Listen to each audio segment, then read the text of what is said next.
এই পৃথিবীর জমিনে বাজান কেউ থাকতে পারে না, কেউ থাকতে পারবেও না। আল্লাহ তাআলা সামনে আয়াতের মধ্যে বলেন, ইয়া আইয়ুহাল ইনসানু মা গররাকা বিরাব্বিকাল কারীম।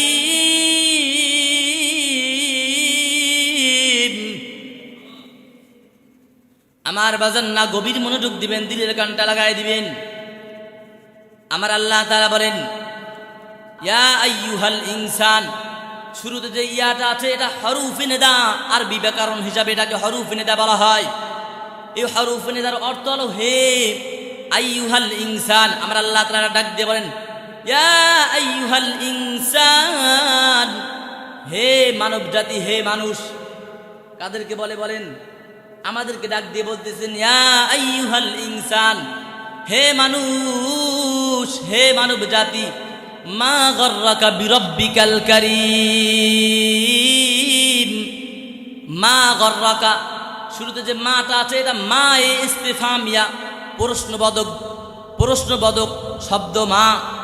গররাকা বিরাব্বিকাল কারীম, গররাকা শব্দের অর্থ হলো বিভ্রান্ত। বিরাব্বিকাল কারীম, তোমার কারীম রব থেকে তোমাকে কে বিভ্রান্ত করে রেখেছে। তাহলে পুরোটা অর্থ কি দাঁড়ায়? ইয়া আইয়ুহাল ইনসানু মা গররাকা বিরাব্বিকাল কারীম। আমার আল্লাহ তাআলা বলেন, ইয়া আইয়ুহাল ইনসান, হে মানব জাতি, হে মানুষ, মা গররাকা বিরাব্বিকাল কারীম, এই কারীম রব থেকে, এই মহান রব থেকে তোমাকে কে বিভ্রান্ত করে রেখেছে? আমার আল্লাহ তাআলা আমাদেরকে প্রশ্ন করতেছে যে কারীম রব থেকে তোমাদেরকে কে বিভ্রান্ত করে রেখেছে, যিনি তোমাদেরকে এত সুন্দর করে সৃষ্টি করছেন। আমার আল্লাহ সুবহানাহু ওয়া তাআলা বাজান আমাদেরকে কত সুন্দর করে সৃষ্টি করছেন, একবারও চিন্তা করছেননি?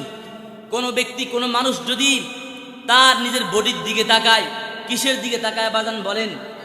বডির দিকে তাকায়, এখানে কতগুলো নিয়ামত আছে।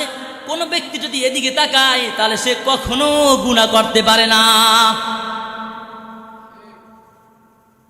আমার এই বডির মধ্যে আমার আল্লাহ তাআলা কতগুলো নিয়ামত, একবারও চিন্তা করছেন বাজান? একবারও দিলের কানটা লাগায় চিন্তা করেন নাই? আপনি ঢাকা মেডিকেলে যান, যাই দেখেন মানুষের কি অবস্থা, আপনি কান্না করে দিবেন বাজান। মাঝে মাঝে বিভিন্ন হাসপাতালের ভিতরে যাবেন, হসপিটালের মধ্যে যাবেন নিয়ামত দেখার জন্য। কত শান্তিতে যে আছেন, কত নিয়ামতের মধ্যে ভরপুর যে আছেন, ওই হসপিটালে, ওই ঢাকা মেডিকেলের মধ্যে গেলে আপনি বুঝতে পারবেন। এক একটা মানুষের হাত নাই, পা নাই। আরে বাজান, এই হাত যে কত বড় নিয়ামত। যার হাত নাই আপনি তার কাছে জিজ্ঞাসা করেন, সে বলে দিবে হাত কত বড় নিয়ামত। কথা বলেন ঠিক কিনা? যার চক্ষু নাই আপনি তার কাছে জিজ্ঞাসা করেন, ভাই এই চক্ষুটা কত বড় নিয়ামত। যার পা নাই আপনি তার কাছে জিজ্ঞাসা করেন, ভাই এই পাটা কত বড় নিয়ামত। সব সে আপনাকে বলে দিবে। বাজান, এই কথাগুলোর বলার উদ্দেশ্য এটাই হলো, এই পৃথিবীর জমিনে কেউ থাকতে পারে নাই, কেউ থাকতে পারবেও না, আমি আপনিও থাকতে পারবো না। একদিন এই পৃথিবীর জমিন থেকে চলে যেতে হবে। কথা বলেন ঠিক কিনা?